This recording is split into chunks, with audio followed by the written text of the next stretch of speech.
Namaste and welcome to Detours with me, Anuradha Goyal, where I talk to some very interesting personalities about journeys of all kinds.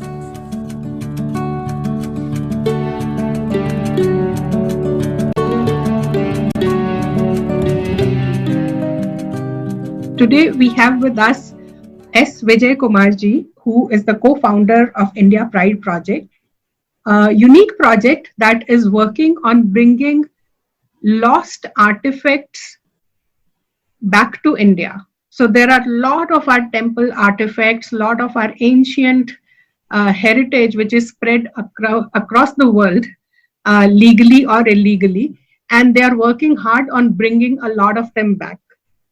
Vijay Kumarji has also written a book called The Idol Thief, which is a non-fiction based on real life incidents, but it actually reads like a crime thriller. It has smugglers in it, it has art market in it, it has villains in it. You just wish it was a fiction. And this book educated me a lot about the art market as it exists, the trade of ancient art, and the crime associated with it. So I'm very happy today to have Vijayji on Detours. Vijayji, welcome to Detours. Thank you, Anuradha ma'am, and thanks again for this wonderful opportunity. I know these are testing times due to the COVID, but then I think India has been too long in denial to recognize the problem of theft of our cultural property, and I think it's high time people like you help us to spread awareness about the rampant nature of this crime, which I believe is the first step to a solution for this problem. So thanks for giving me an opportunity to speak about something that's been, in denial. India has been in denial for long. And I hope end of this talk, at least a few people will realize the true extent, scale, and scope of this large underworld art market cabal that is diminishing the great civilization of the world from the best of its artworks. So, Vijay, I am going to start by asking you to, for a lay person, for an ordinary citizen, to define what is the problem of the art market. I remember in your book, you mention it as an invisible crime. You mention it as a soft crime, something that doesn't apparently hurt anybody, but it actually does hurt all of us. So start by defining this problem for us. So imagine, for example, there was an artifact that was auctioned off on 15th of March 2017.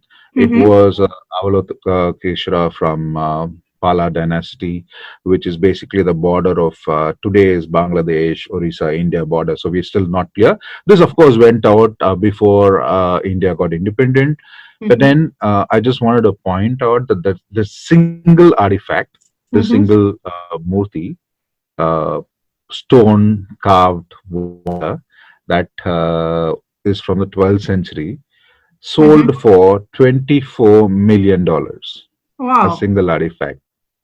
So, and imagine the size of the art market is something that is more fiction than fact. Nobody actually has any data about any transactions of the art market. Most of the sales are in private sales, and even in public auctions, the buyer is unknown, the seller is unknown. So imagine the estimates are again coming from generally from surveys and reports. So no country in this world or no organization in this world actually polices this market that is estimated to be a $63 trillion economy. $63 trillion economy. That's right. That's the global art market we're talking about. I'm not saying that everything is. So the problem is this entire trade has flown under the radar for too long, and we have to now realize what the US and the EU have started realizing, that the art market has a lot of gray shades, in the sense that I'll give you an example. Say you want to move $10 million to somebody. After the Panama Papers, you're worried to move it through banks. Now, world over, there are these companies that offer you free port storages, wherein you can move in art keep it in locked rooms with no records, Mm-hmm. and you can actually transfer from one room to another room. So these rooms are obviously rented. So Mm-hmm. basically, you transfer an artwork that was, on sale or could be sold without any documentation. So money laundering aspect has been seriously looked up both in the US and the EU as Mm-hmm. something that is linked to the art market, wherein you can move funds across borders, across regions without any banking transactions per se Mm-hmm. remaining. So it's like a proxy for doing illegal trade. The one thing is there are no documentation requirements, so nobody need to Mm-hmm. register any sale. Most of these are brought on consignment basis. And just to Mm-hmm. keep things in perspective, I know I want to keep this interesting for your audience. I Mm-hmm. would like them to Google for a famous painting that was found in a garage sale in the US, that was sold for $10,000 in 2012, and Mm-hmm. later it was attributed to one of the world's greatest painters. And Mm-hmm. about 3 years ago, it was auctioned, and I'm Mm-hmm. not going to tell the amount. I would like your viewers to Google it up, and it's called Okay. Salvatore Mundi. So just Okay. Google Salvatore Mundi and see the amount of that painting and find out who bought it and who sold it, and then you will understand the gray nature of this art market. Plus, what is interesting that's come up is in 2009 onwards, the US has had a change of heart. Pretty long, we've been battling with a lot of. See, the problem is most of our artworks end up going to the erstwhile colonial masters, especially goes into UK or EU or Switzerland. But then the new power is America. So if you look at the art market, it's about split 35% in the US, 35%, 30 odd percent to UK, and another 10-16% into EU. So the destination markets are very clear. China is about 20%, but China again is very clear. They deal only in Chinese artifacts. But the world, especially the art market, the destination countries, call us civilizations that are very rich in cultural artifacts as source nations, which is, I believe, a very, very wrong nomenclature, as though we are some, the factory of the world or a mine of the world where they can mine us for cultural property. Italy, India, Egypt, Cambodia are termed source nations. So, what is it about ancient art? Of course, this art can be created and sold even today. So, what is it about the ancient art that makes it so valuable? There are a couple of things. One is, first of all, I wouldn't want to classify some of our art as art actually, because the original creators never intended them to Yes, be pieces of art. Now you're talking right. about funerary articles, buried, pottery. Those are different.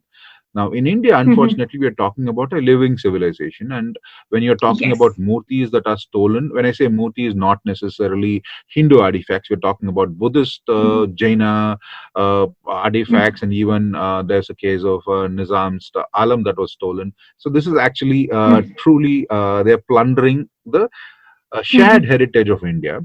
And the Mhm. problem is they're converting objects of worship. For example, hail from Mhm. Tamil Nadu, and in Tamil Nadu Mhm. is known as a high watermark of Indian art in the form of Chola bronze murtis, who we call them Yes. as Tirumenis back home. And Tirumeni literally Okay. translates to body of God. So these are Right.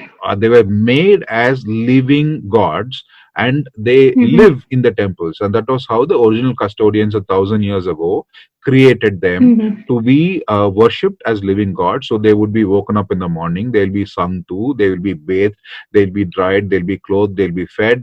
Festivals will happen to them, and then in the night, where they will be put to sleep singing lullabies. So the priests and the common public look them as living gods. And today, to see Right. these living gods to be that we see them as art is incidental. Yeah, your eye has changed, but then to see them devoid of that context, they were kings of their abodes, now to be Right. destined to be showpiece curios, to lie in Mhm. swimming pools of the rich and the famous in Bollywood, sorry, in the US, to be kept in parties, to be kept as ornamental objects, reduces these living gods to something that I cannot even see, and that hurts me. And people don't realize that they're buying it as art. They can very well buy newly made artifacts. Why would you want to support an industry that is stealing and, in fact, We have many cases where custodians have been killed.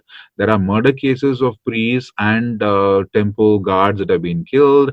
So this is actually not just an instant, but the dollar-driven greed of the Western collector and also the collecting lobby cabal basically is helping these auction houses to send prospective sourcing agents. They used to come to India. They used to go around with some of our, unfortunately, our scholars who used to take them and show them our temples. And these guys would pick and choose the best of Indian art, and then it would be robbed. So this was not some random robbery that happened.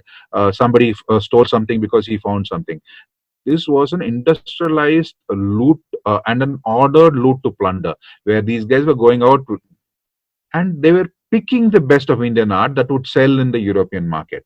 And now, because of social media, they don't even have to come. People, so we have had cases, especially which I've covered in my book. Thanks again for mentioning it in Idle Thief, where the network of Subhash Kapoor, which included people who are currently under trial, Sanjeev Ashokan, Deen Dayal, the Vallabh brothers, they basically were sending out like how prospective, thanks to matchmaking, prospective photographs of brides and bridegrooms. They were sending out objects to the highest bidder, and then the bidder would be firmed up, and then they would loot them. And once it's looted, they would send them photographs of these, which we call robber photos.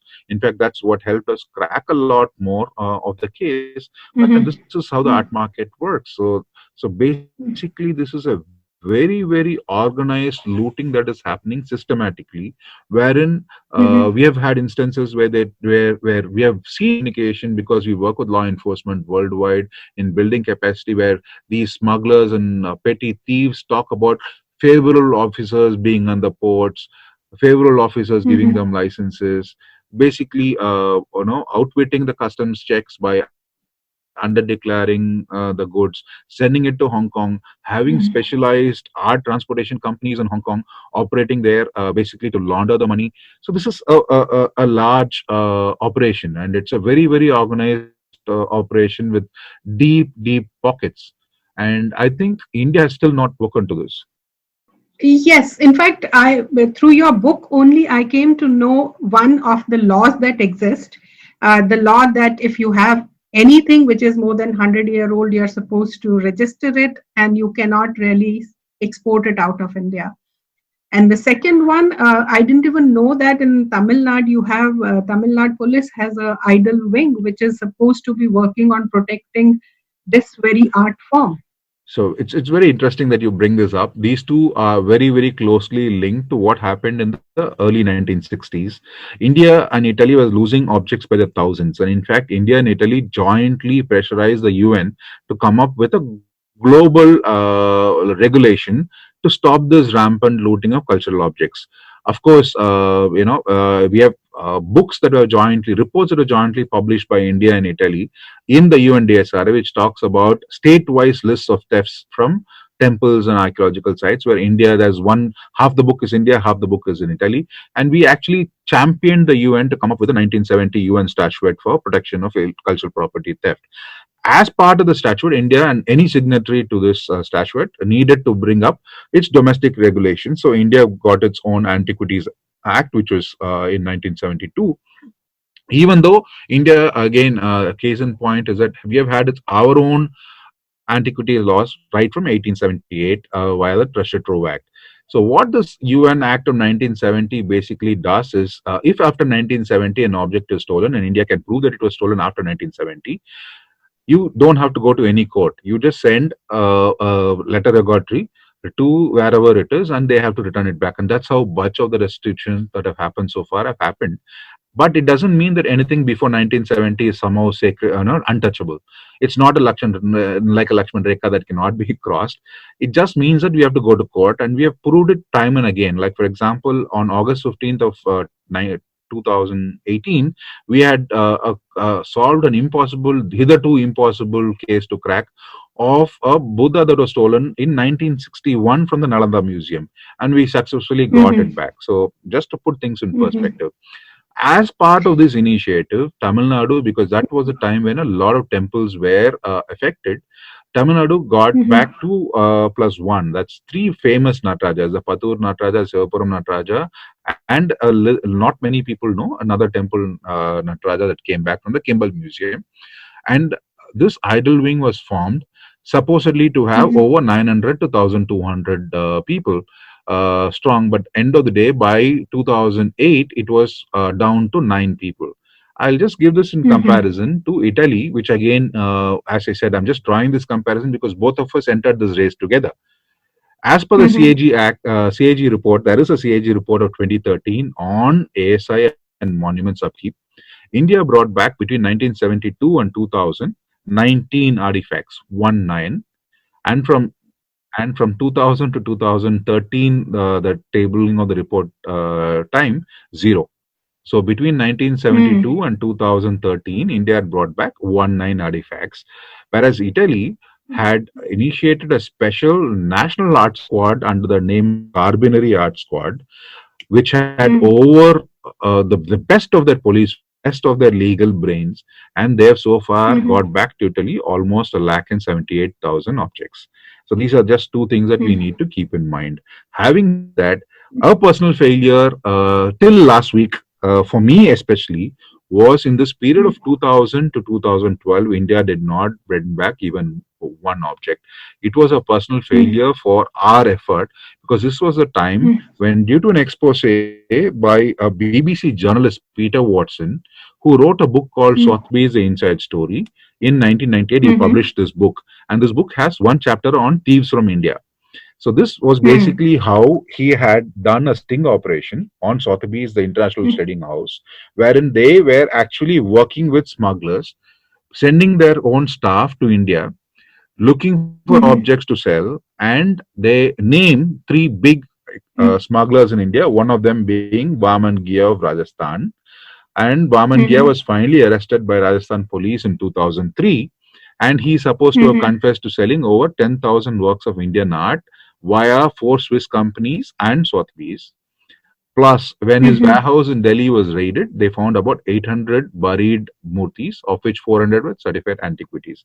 But surprise of surprises, in 2013, he was acquitted by a Rajasthan High Court. He's a free man even today because not even one of these so-called 10,000 objects came back. Now, having Oh my said God. that, last week we had this big success of a Natesa of Mhm. Rajasthan from Baroli that was brought back to India. And this is part of Operation Black Hole, which was what Rajasthan Mhm. police initiated on Vaman. And this Natesa was Mhm. actually restituted to UK when Mhm. Gia was still behind bars. And if this Mhm. Natesa had come back, he would still be behind bars. We hope with the return of this Natesa, ASI will appeal Mhm. the acquittal of Vaman and use this Mhm. Natesa as evidence to put him behind bars and reopen Operation Black Hole with support of Rajasthan police, take up all the files and look up about the 10,000 odd objects that were sold predominantly into UK and Switzerland. Okay. So I follow you on social media, and off and on we have a conversation. So even then, every time you post a picture of something that has come back to India, sometimes it comes back with a lot of celebration, and sometimes it just walks in. I often wonder what happens to these artifacts once they are back in India. So, can you talk about some of the cases where they have come back and where they have Thank landed? you. So far, we could have done more, but again, I would say that even one is one too many to be lost, and even one is deterrent too many to stop this dollar-driven greed. So we Right. said from 1972 to 2013, India bought back 19. 2014 to Mm-hmm. now, thanks to our work, we have bought back 58 objects, plus Mm-hmm. another 213 are listed to come back from America. Plus, we are working some Mm-hmm. big cases in Europe as well. Now, Mm-hmm. and we are still counting, right? So, Right. thanks to our efforts, what's happened in Australia, for example, there is a blanket ban for any government-funded museum to purchase any object of Indian art because they have lost so much money, almost close to $22 million so far in objects they have returned to India. In Mm-hmm. America, Subhash Kapoor's known warehouses were raided Mm-hmm. in 2012, which is called Mm-hmm. Operation Hidden Idol, which is part of the book. Mm-hmm. 2,622 objects were seized in storage locations just in New York, valued at Mm-hmm. $108 million. So that's Mm-hmm. almost 800 crores, and this was just as holding stock. So Right. one small dealer, or I would say Subhash Kapoor was a medium-sized dealer. His holding stock was 2,622 objects. So this gives you a Mm-hmm. scale and scope of this effort that is robbing our. So once these come back, the problem is India has very poor archive or documentation. So even for Australia, in Mm. cases where they've returned, we have proved that bulk of their purchase, about 95% of their purchases are with fake paperwork. So it's the Mm. same paperwork, but they've given back only objects for which we could give them concrete proof from where the objects were stolen from. So they pick and choose the Mm. objects that they have to return. And in those cases, Mm-hmm. where we have clearly shown them where the temples from where they were returned from, the Mm-hmm. bronzes have gone back to the temples. But again, since it Mm-hmm. is part of a trail, so we have two Natarajas that have come back. One was a 1981 case. In that case, there was, since it was too long back, they couldn't reopen the case, and Nataraja has gone back to the temple. So, in fact, about 15,000 Mm-hmm. people turned up in the temple to receive him. It was a big procession. The other Nataraja, which is the more famous Nataraja from Sri Purandan that was bought for $5.6 million by the National Gallery of Australia, is currently listed as evidence in court, but he is given Mm-hmm. to the temple for main festivals. So he goes back to the temple whenever there are festivals, but then he comes back into court storage for evidence. But Mm-hmm. our purpose, and the rest Mm-hmm. of them where they cannot find, for example, those that come back from Europe and the US, where we are not able Mm-hmm. to find which temples they are from, or when they are from archaeological sites, then they Mm-hmm. our objective is to send them back to the places from where they were stolen from. In fact, the Metropolitan Museum really returned a Nagarjuna Konda Buddha head that was given to them. So Mm-hmm. those that they cannot So find. do they go to like site museums like Nagarjuna Konda has a site Well, museum? So again, do they the go question of to the museum? understanding of safety and security is something that India has to change. So, Delhi, of Mm-hmm. course, has this new returned and stolen, restituted objects museum, which, of course, it's Mm-hmm. not going to be enough if we do our work in the way we are doing. At the speed that we are doing, they're Mm-hmm. going to fall short of space because objects are coming up almost every month nowadays. Mm-hmm. But then I feel that India has to understand that the international market, thanks to technology, if we police the market well. And let me explain the Mm-hmm. policing aspect. Earlier, for example, if somebody had a Italian artifact, an Egyptian artifact, a Mm-hmm. Khmer, Cambodian artifact, Indian artifact, the guy would say, buy the Indian artifact. India wouldn't care. No, India would never go after you. Mm-hmm. But now they know Mm-hmm. that there's somebody looking for it. So people are wary of at least selling it in the open market. So at least 80% of the open market auction of is gone. But people have to understand, like we had this case where a Buddhist object was stolen, and similarly a Jain Tirthankara was stolen. We told the mutt from where it was stolen to publicize the theft immediately after the theft, publish the photographs since it was already Mm-hmm. documented, thankfully, in every vernacular press. Once the robbers Mm-hmm. knew that it was a documented artifact, it becomes worthless in the international market because nobody is going to buy an object that has been publicized as stolen. And this has to happen Right. immediately before it goes out of the borders. There is a risk in it because Mm-hmm. if you delay it and if it has already left the borders, then the art Mm-hmm. market will destroy that artifact to protect themselves. So if Mm-hmm. it's 6 months old, if it's a year old, then we advocate not to put it out in public domain, but to reach out to Mm-hmm. us in confidence. You can look at my handle, it's Poetry in Store on Twitter, and we've got people who have been communicating with us. We keep our sources confidential, and we will. We will share your, if you have a common email ID, we will share your email ID Sure, in the I will. description where people can reach out to Sure. you. And the second portion that India has to understand is once an object is documented, it becomes unsellable in the market, provided you are keeping a tag of the auctions like how Italy does. I keep repeating Italy because they are very clear. They say this is an Italian artifact. Don't ask me for Mm-hmm. proof. You show me that you are the Mm. legal owner. Sadly, India does not do that. Right. A Chola bronze can only Mm. be made from Tamil Nadu. A Gupta dynasty would Right. only come from central India. Now, most Right. global auction houses put the onus on India to prove it is stolen. I think India should take a more aggressive approach to say that, look, you have an object that is origin India.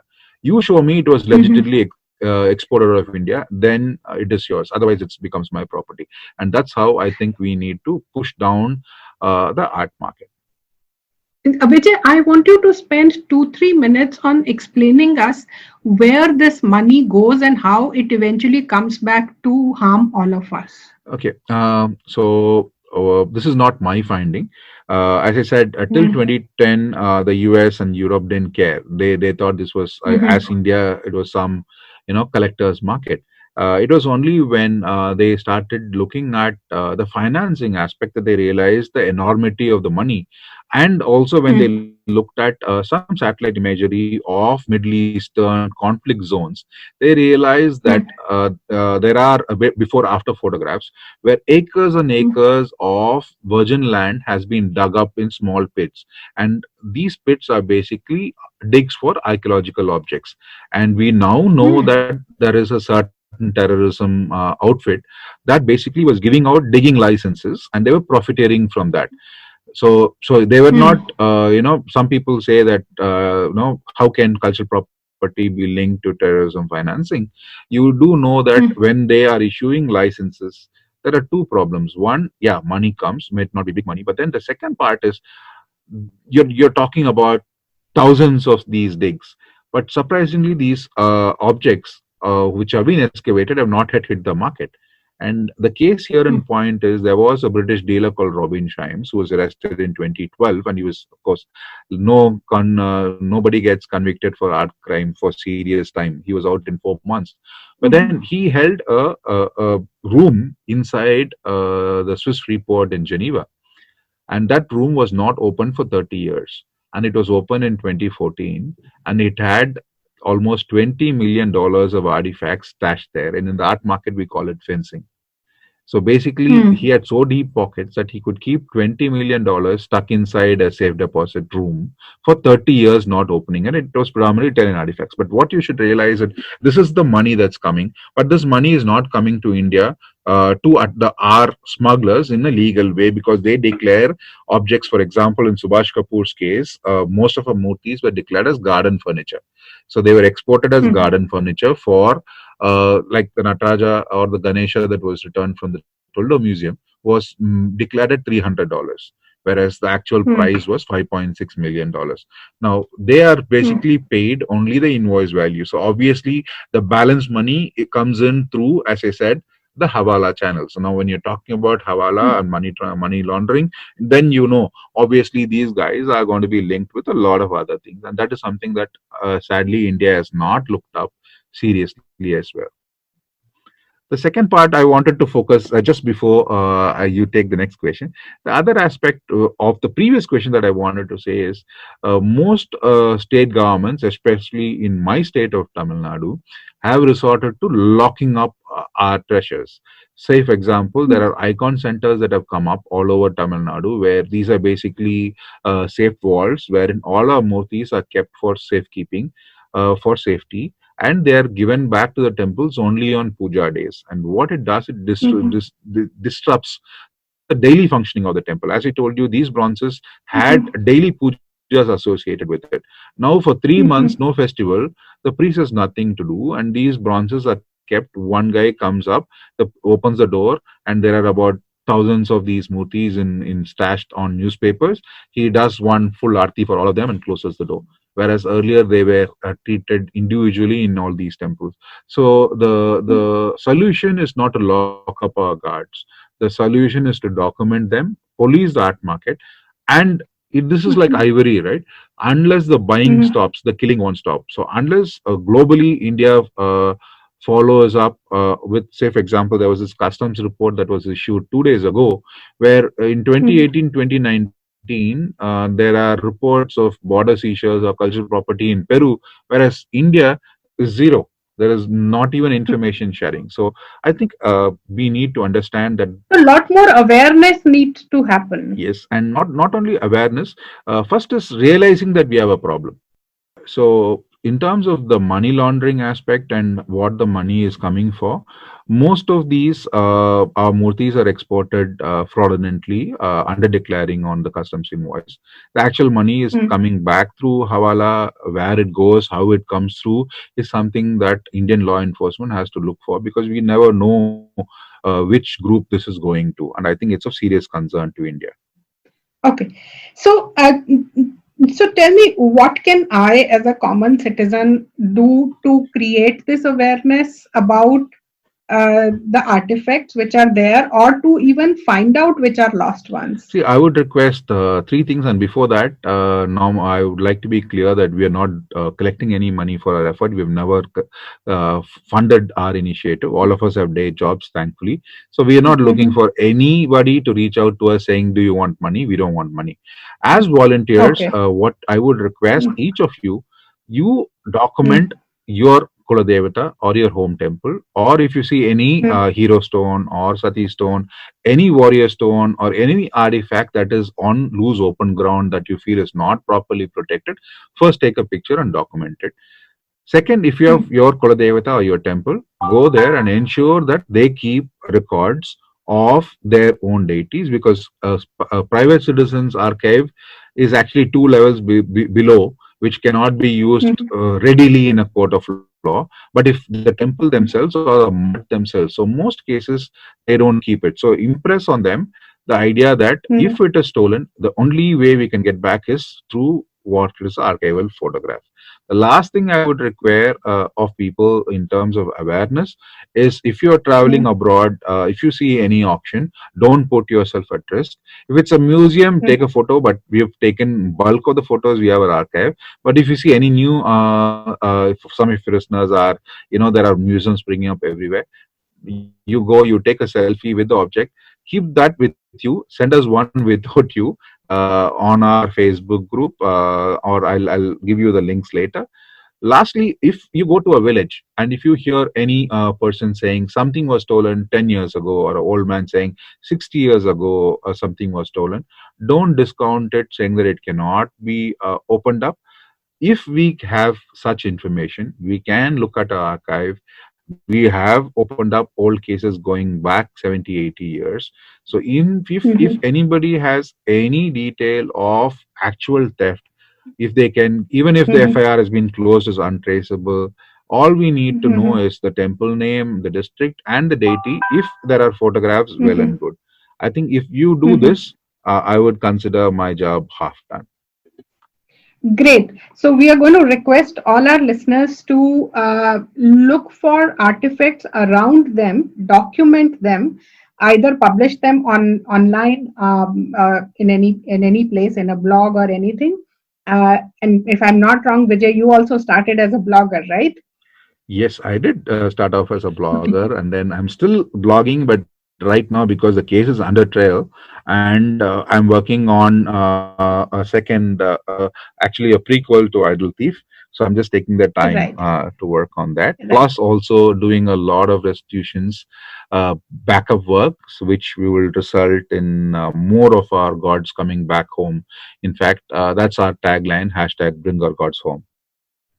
Yes. So we will, while Vijay and his team work towards getting our gods home, we should be ready to receive them, worship them, give them the respect that they deserve, give them the respect for which they were created. True. Uh, and also document whatever is around us, whatever is our personal heritage, our Kshetra heritage, the heritage of the region that we live in, and that would itself be uh, will add up to the work that India Pride Project team is doing.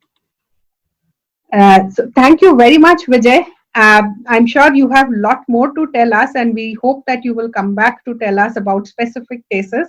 Thank Those you. cases are very interesting, almost like a thriller. Sure. I hope your book is converted into a film sometime. it has every element for a crime thriller. Well, it's already been optioned out actually. It was optioned out on the day of release in August. So we're waiting for the good news to Okay, come to you shortly. Post COVID, I hope we have more good news on that front as well. great. Look forward to that and wish you all the best. And more than that, thank you so much for taking up this cause. Thank you. I think it chose me. I was just a normal temple art enthusiast. I think destiny chooses and the gods choose the vehicles. We are just the vehicles. They want to come home and they pick the vehicle. That is also true. Thank you so much, Vijay. Thank you. Namaste. Namaste.